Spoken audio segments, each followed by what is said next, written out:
The life of a Fort Myers teenager cut short after he was hit by a car that ignored a stopped school bus.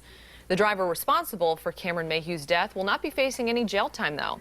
Zachary Trinan pleading no contest in exchange for a suspended license for half a year, as well as a $1,000 fine. And it's a punishment that some people, including Mayhew's parents, say is too lenient. 4 in Your Corner Stephanie Tinoco speaking with a legal expert who's not associated with the case to get some perspective on why Trinan was never arrested. Steph? Amy, the thread is full of comments on Facebook. Many of you feeling like the punishment doesn't fit the crime. But the attorney I spoke to says there are other factors to consider.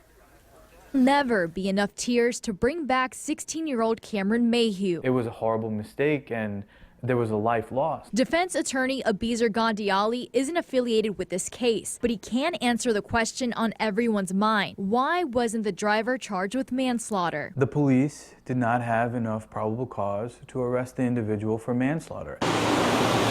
Mayhew was crossing the street to get to a school bus, but the driver ignored the stop sign, so police issued him a citation, and a judge punished him with a $1,000 fine and suspended his license for 6 months. They made a determination, at least law enforcement, that this was a mistake. There was a traffic violation that occurred, and they cited him accordingly. Now, what do you tell people who feel like this is just a slap on the wrist? The guy ran the bus stop sign and was ticketed for it. People online are calling this a criminal act, saying a citation isn't enough. This guy, I'm sure, feels awful, and he's going to have to live with it that he took somebody's life.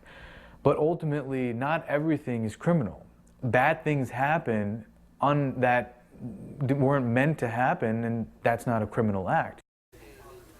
The attorney does tell me the driver could still face additional charges if new evidence emerges, but he says in these types of cases, it's very unlikely. Reporting live in the newsroom, Stephanie Tinoco, Fox 4, in your corner. All right, thank you, Stephanie. We want you to join the conversation. Do you think that the punishment in this case was too lenient, or is it appropriate? Call or text 206-FOX4 or email us news@fox4now.com.